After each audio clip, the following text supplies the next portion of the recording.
નમસ્કાર વિદ્યાર્થી મિત્રો, ધોરણ 10 ચેપ્ટર નંબર 6 ત્રિકોણ. ફરીથી અમારી યુટ્યુબ ચેનલની અંદર હું મહેશ કામોટ આપ સર્વેનું હાર્દિક સ્વાગત કરું છું. કે ભાઈ આપણે અગાઉના લેક્ચરની અંદર કાટકોણ ત્રિકોણ વિશે થોડીક માહિતી મેળવી હતી અને આપણે જોયું હતું કે કાટકોણ ત્રિકોણની અંદર આ રીતની કંઈક ચર્ચા આપણે કરવામાં આવી હતી કે ભાઈ કાટકોણ ત્રિકોણનો જે કર્ણ છે તે કર્ણ ઉપર કાટકોણ ત્રિકોણના કર્ણ ઉપર વેધ દોરવામાં આવે. આવી રીતે કાટકોણ ત્રિકોણ આપણે દોર્યું છે, બરાબર. આકૃતિ તો આપણી બહુ મસ્ત આવે જ છે. એના કર્ણ ઉપર આવી રીતે વેધ દોરવામાં આવે. ધારો કે A, B અને C. આ કાટકોણ ત્રિકોણના કર્ણ પર વેધ દોરવામાં અહીંયા આપણે નામ આપી દીધું. તો આપણે જોયું કે એનાથી બનતું ત્રિકોણ 1 અને 2. આ 1 એ આપણા મૂળ ત્રિકોણ સાથે, 2 પણ મૂળ ત્રિકોણ સાથે, 1 અને 2 આ ત્રણે જોડી જે છે એ પરસ્પર સમરૂપ છે. પરસ્પર કેવા છે? સમરૂપ છે. એની ચર્ચા આપણે ઓલરેડી કરી ચૂક્યા છીએ કે ભાઈ આપણે એની અંદર ભણ્યા હતા કે ભાઈ આપણે ઘણા બધા અલગ અલગ ઉદાહરણો પણ જોયા હતા, બરાબર કે નહીં? ભાઈ આ રીતે આપણે ત્રિકોણ દોરી અને એના માટે અહીંયા લખ્યું કે ભાઈ A, B, C અને હું ધારો કે વેધ તરીકે એમ દોરી દઉં છું. તો લખાતું હતું કે ABC હોય, ત્રિકોણ ABC હોય તો એની સાથે સમરૂપ આપણે શું લખતા હતા? અહીંથી આમ કરીને આમ લીટું કરી અને ત્રિકોણ AMB, ત્રિકોણ ABC હોય તો બે લીટા આપણે ખાલી સમજવા માટે જ કરતા હતા. અહીંથી આમથી નામ એટલે કે ત્રિકોણ BMC અને ત્રિકોણ AMB અને ત્રિકોણ BMC અને ત્રિકોણ BMC. ત્રણેય ત્રિકોણો જે છે એ સમરૂપની જોડી મળી હતી. એટલે કે મૂળ ત્રિકોણ અને 1 નંબરનું ત્રિકોણ, આ મૂળ ત્રિકોણ અને આ 2 નંબરનું ત્રિકોણ, 2 અને 1 અને 2, 1 અને 2 એ પરસ્પર સમરૂપ હોય છે. પરસ્પર કેવા હોય છે? સમરૂપ હોય છે. એની ચર્ચા આપણે કરી ચૂક્યા હતા. હવે આપણે ભણવું છે આગળ કે ભાઈ કાલના લેક્ચરને પૂર્ણ કરી ત્યાંથી અને હવે આપણે આગળ ભણવું છે એક નવો આજે ટોપિક ભણવો છે, પાયથાગોરસનું પ્રમેય. નવો ટોપિક શું ભણવો છે? પાયથાગોરસનું પ્રમેય. પાયથાગોરસનું પ્રમેય લખો અને સાબિત કરો. પાયથાગોરસના પ્રમેયનું આપણે લગભગ જે જૂની ચોપડીમાં ભણ્યા હશે એ ધોરણ 9 થી અને નવી ચોપડીમાં જે લોકો અભ્યાસ કર્યો છે લગભગ 7મા અને 8મા ધોરણથી પાયથાગોરસના પ્રમેયની ચર્ચા આવી ગઈ છે કે ભાઈ પાયથાગોરસનું પ્રમેય લખો અને સાબિત કરો. તો ભાઈ પાયથાગોરસના પ્રમેય લખો અને સાબિત કરો એ આપણે જે ધોરણ 10 ની બોર્ડની પરીક્ષામાં 4 ગુણનો પ્રશ્ન પૂછાય છે. તો ભાઈ પાયથાગોરસનું પ્રમેય લખો અને સાબિત કરો. તેનું વિધાન શું છે? તો વિધાન આવું છે કે ભાઈ કાટકોણ ત્રિકોણમાં, કયા ત્રિકોણમાં?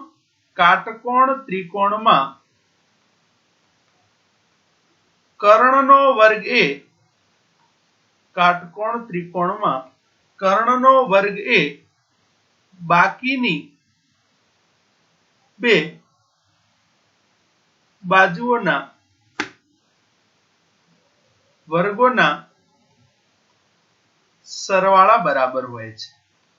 ફરીથી એક વખત વિધાન સમજી લેજો કે ભાઈ કાટકોણ ત્રિકોણમાં કર્ણનો વર્ગ એ, કાટકોણ ત્રિકોણમાં કર્ણનો વર્ગ એ બાકીની 2 બાજુઓના વર્ગોના સરવાળા બરાબર હોય છે. આ વિધાન ફરજિયાત યાદ રાખવું. આ વિધાનનો પણ એક ગુણ હોય છે. અથવા કોઈક જગ્યાએ આવું પણ વિધાન લખેલું ઓર કરીને કે ત્રિકોણ ABC માં ખૂણો B બરાબર 90 અંશ હોય. B બરાબર કેટલા હોય? 90 અંશ હોય તો AC² બરાબર AB² પ્લસ BC² થાય. આ પણ વિધાન લખી શકાય. આવું ABC માટે નહીં, કોઈ પણ ત્રિકોણ માટે લખી. કોઈને એમ થાય કે સાહેબ ABC માટે લખાય, ના, એવું જરૂરી છે નહીં. આપણે કોઈ પણ ત્રિકોણ માટે લખી શકતા હોઈએ છીએ. હવે આપણે એને સાબિત કરવું છે. અને શું કરવું છે? સાબિત કરવું છે. તો પાયથાગોરસના પ્રમેયની સાબિતીઓ 300 કરતા પણ વધુ રીતે આપી શકાય છે. જે આપણે પાયથાગોરસનું પ્રમેય ભણી રહ્યા છીએ એની સાબિતી 300 કરતા પણ વધુ રીતે આપી શકાય છે. પણ આપણે ધોરણ 10 ની અંદર એક જ રીત આપેલી છે અને એ જ રીતે સાબિતી આપી અને આપણે આપણા પૂરેપૂરા માર્ક્સ મેળવવાના છે. તો પહેલા તો આપણે પ્રમેય લખતા હોય, પ્રમેયના મૂળભૂત 3 અંગો છે. પક્ષ, તો પક્ષમાં શું લખી શકાય કે ત્રિકોણ ABC માં ખૂણો B બરાબર 90 અંશ છે. ઘણી જગ્યાએ એવું પણ લખેલું હોય છે કે ત્રિકોણ ABC માં ખૂણો B કાટખૂણો છે. સાધ્યની વાત કરીએ, સાબિત શું કરવાનું છે તો કે AC² બરાબર AB² પ્લસ BC² અને સાબિતીની વાત કરીએ પહેલા આપણે આકૃતિ દોરી દઈએ. બરાબર, કાટકોણ ત્રિકોણ દોરવાનું છે એટલે આપણે દોરી લીધું ભાઈ A, B અને C. ત્રિકોણ ABC માં ખૂણો B કાટખૂણો છે. ચલો દોરી દીધું આપણે. તમારે વ્યવસ્થિત થોડીક આકૃતિ દોરવાની. ચલો સાબિતી. તો સાબિતીમાં આપણે શું લખીએ કે ત્રિકોણ ABC માં BD લંબ AC રચે. ચલો BD લંબ AC એટલે એનો મતલબ શું કે ભાઈ BD છે એ એનો શું થયો વેધ થયો. BD એનો શું થયો વેધ થયો. BD લંબ AC. તો એના ઉપરથી આવું લખી શકીએ A dash D dash C. A dash D dash C એટલે કે પાલનપુર થી મહેસાણા અને મહેસાણા થી અમદાવાદ. ચાલે કે ના ચાલે? પાલનપુર થી મહેસાણા અને મહેસાણા થી અમદાવાદ. તો એના ઉપરથી આપણે આવું લખી શકીએ કે AD પ્લસ DC બરાબર AC થાય. AD plus DC is equal to AC આખો રેખાખંડ થશે. તો 100% થાય જ. હવે આપણે એની સાબિતી માટે જોવું છે કે ભાઈ અહીંયા જુઓ કે આપણે અગાઉના લેક્ચરમાં ભણી ગયા કે ત્રિકોણ ABC અને જોજો અહીંયા હું આ લીટા કરું છું, તમારે કોઈએ જ લખવાના છે નહીં. મહેરબાની કરીને હું કહી રહ્યો છું કે અહીંયા જે ધારો કે ABC અને અહીંયા શું કરીએ ત્રિકોણ ABC અને ત્રિકોણ ADB. ત્રિકોણ ABC અને ત્રિકોણ ADB માં હું લખીશ કે ABC ત્રિકોણ ABC સમરૂપ ત્રિકોણ ADB થાય. ચલો આપણે આગળ પ્રમેયમાં સાબિત કરી ચૂક્યા છીએ. ચલો ABC અને ADB થાય તો હવે તમને બધાને ખબર પડે કે AB ભાગ્યા AD બરાબર BC ભાગ્યા DB બરાબર AB AC ભાગ્યા AB. ન ખબર પડતી એના માટે હું ફરીથી દર્શાવું છું. પરીક્ષામાં આવા કોઈ લીટા કરવાના છે ને અહીંયા AB લખું તો અહીંયા શું આવે AD. અહીંથી હું BC લખું તો અહીંથી શું લખાય DB અને અહીંથી હું A અને C લખું છું પહેલું ને ત્રીજું તો પહેલું ને ત્રીજું AB. ચલો AD ભાગ્યા AB બરાબર AC ભાગ્યા AB. સોરી અહીંયા આપણે ઊંધું લખ્યું છે.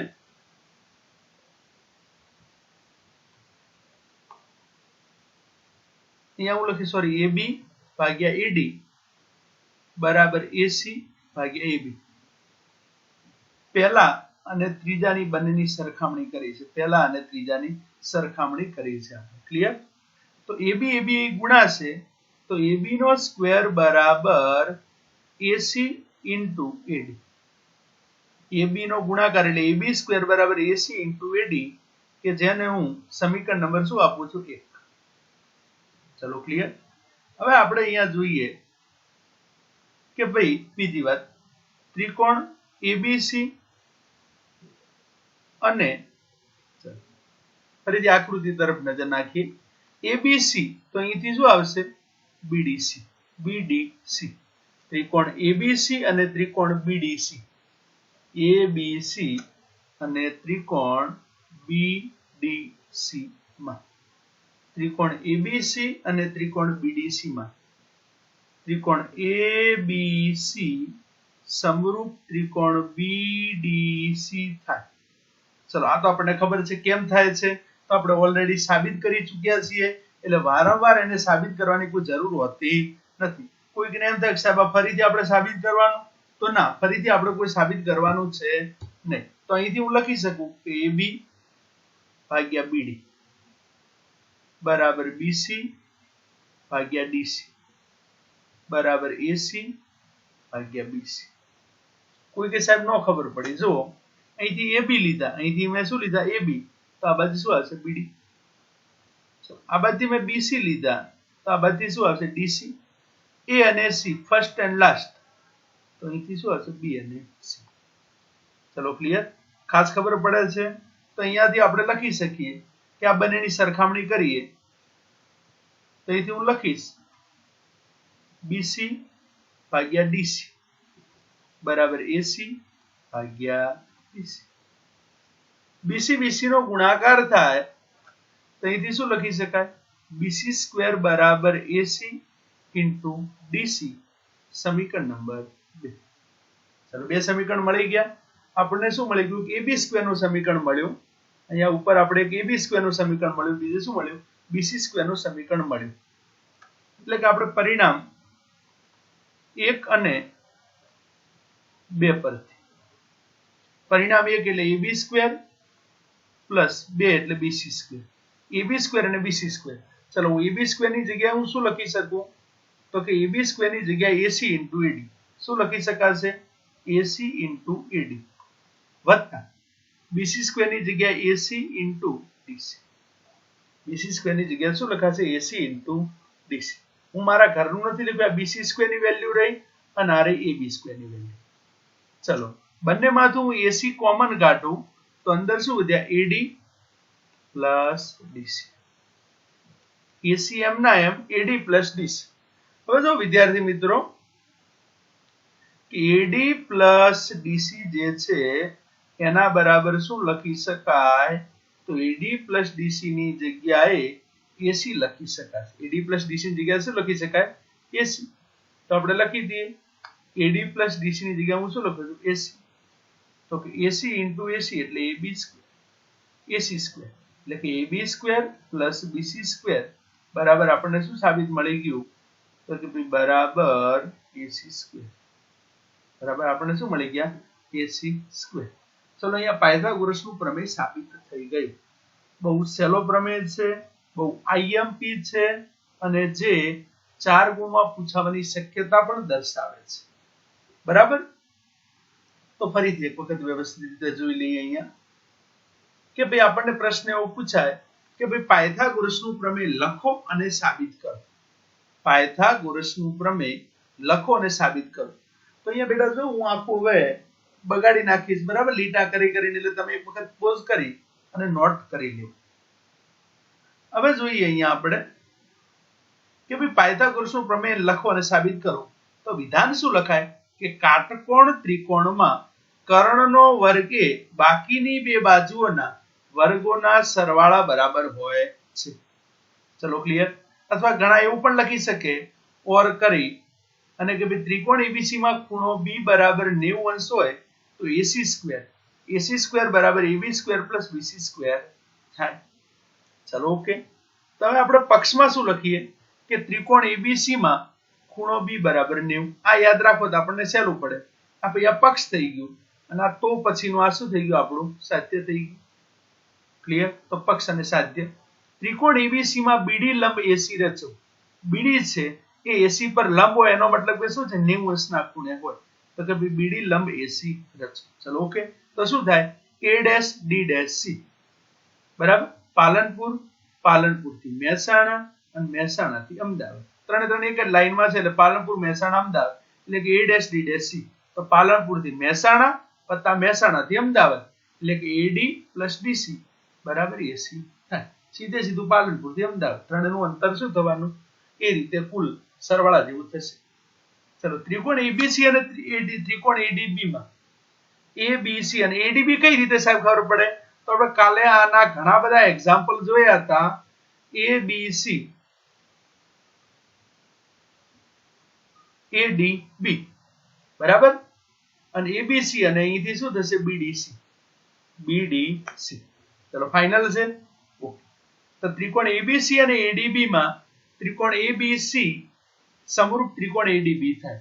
હવે એબીસી અને એડીબી લખવા છે એટલે અહીંયા એબી લખું આ બાજુથી તો અહીંથી શું લખાય એડી, અહીંથી હું બીસી લખું છું તો અહીંથી શું લખાશે ડીબી, અહીંથી હું એસી લખું છું તો અહીંયા શું લખાશે એબી એટલે એસી અપોન એબી. ચલો આ પહેલા અને હું અહીંયા ત્રીજાને સરખાવી રહ્યો છું. એબી અપોન એડી બરાબર એસી અપોન એબી. એબી નો એબી સાથે ગુણાકાર થાય એટલે એબી સ્ક્વેર બરાબર એસી ઇન્ટુ એડી. ત્રિકોણ એબીસી અને એ જ રીતે ત્રિકોણ એબીસી અને ત્રિકોણ બીડીસી. બીડીસી ક્યાંથી લાવ્યું તો આપણે વાત કરી હતી બીડીસી. ચાલો ત્રિકોણ એબીસી સમરૂપ ત્રિકોણ બીડીસી. એબી ભાગ્યા બીડી બીસી ભાગ્યા ડીસી બરાબર એસી ભાગ્યા બીસી થાય. ચલો અહીંયા આપણે આ બંને જે છે આ બંનેને આપણે એકબીજા સાથે સરખાવીએ તો બીસી અપોન ડીસી બરાબર એસી અપોન બીસી. બીસી બીસી નો ગુણાકાર થાય એટલે બીસી સ્ક્વેર બરાબર એસી ઇન્ટુ ડીસી. અહીંયા આ બંનેનો ગુણાકાર થાય એટલે એસી ઇન્ટુ ડીસી. બંને પરિણામો મળી ગયા તો પરિણામ 1 અને 2 પરથી AB square plus BC square બરાબર એસી ઇન્ટુ એડી અને એસી ઇન્ટુ ડીસી. બંનેની અંદરથી હું શું કરું છું એસી એસી કોમન નીકાળું છું. ચલો એસી કોમન આવી ગયા તો અંદર શું બધું એડી પ્લસ ડીસી. ઘણા બધા અહીં ગુણાકાર કરી દે છે. આ ગુણાકારનું નિશાન છે ને આશાનું નિશાન છે સરવાળાનું. ચલો એડી પ્લસ ડીસી એટલે કેટલા થશે એસી. એસી ગુણ્યા એસી એટલે એસી નો સ્ક્વેર. અને ઘણા બધા અહીંયા પ્લસ કરી દે ત્યાં પ્લસ ન થાય બરાબર એટલે ખાસ ધ્યાન રાખજો. તો AB square plus BC square બરાબર એસી સ્ક્વેર થાય. આ વાતથી કાટકોણ ત્રિકોણ. હવે ફરીથી કહી દઉં છું એક વાત કે બાજુઓના માપના આધારે ત્રિકોણના પ્રકાર નક્કી કરો. ચલો જો હું કહું છું કે ત્રિકોણ એબીસી માં સૌથી મોટી બાજુ એસી હોય તો કઈ બાજુ હોય તો એસી હોય તો હું કહી શકીશ કે AB square plus BC square બરાબર એસી સ્ક્વેર. જો આવું થતું હોય તો આને કયું ત્રિકોણ કહેવાય કાટકોણ ત્રિકોણ કહેવાય. તમારે ચેક કરી લેવાનું જાતે તો કાટકોણ ત્રિકોણ. AB square plus BC square is greater than AC square એટલે કે એસી સ્ક્વેર એના કરતા મોટા હોય તો સમજવાનું કઈ ત્રિકોણ હશે લઘુકોણ ત્રિકોણ હશે. કયું હશે લઘુકોણ ત્રિકોણ. અને AB square plus BC square AC square હોય તો કઈ ત્રિકોણ હશે ગુરુકોણ ત્રિકોણ છે બરાબર. આ એક ગુણમાં એમસીક્યુ માટે પણ યાદ રાખજો. એક ગુણની અંદર એમસીક્યુ માં પૂછાવાની શક્યતા દર્શાવે છે. ચલો ક્લિયર. તો બાજુઓના માપના આધારે ત્રિકોણના પ્રકાર કઈ રીતે નક્કી કરી શકાય કે ત્રિકોણ એબીસી માં જો સૌથી મોટી બાજુ એસી હોય જો ઇક્વલ હોય તો કાટકોણ ત્રિકોણ. જો એસી સ્ક્વેર નાના હોય તો લઘુકોણ ત્રિકોણ અને એસી સ્ક્વેર મોટા હોય તો ગુરુકોણ. મોટું હોય તો મોટું ત્રિકોણ અને નાનું હોય તો નાનું ત્રિકોણ. અને આ તો આખી દુનિયા જાણે છે. આપણે પ્રાઇમરીથી ભણતા આવ્યા છીએ. ધારો કે આવું કોઈ ત્રિકોણ હોય બરાબર. હું ધારો કે એક્સ વાય ઝેડ ની ચર્ચા કરી રહ્યો છું. એક્સ વાય અને ઝેડ. એક્સ વાય ઝેડ માં વાય એ 90 અંશનો ખૂણો હોય તો આપણે પાયથાગોરસનો પ્રમેય શું લખીએ એક્સ ઝેડ બરાબર X Y square plus Y Z square. X square square plus Y Z square.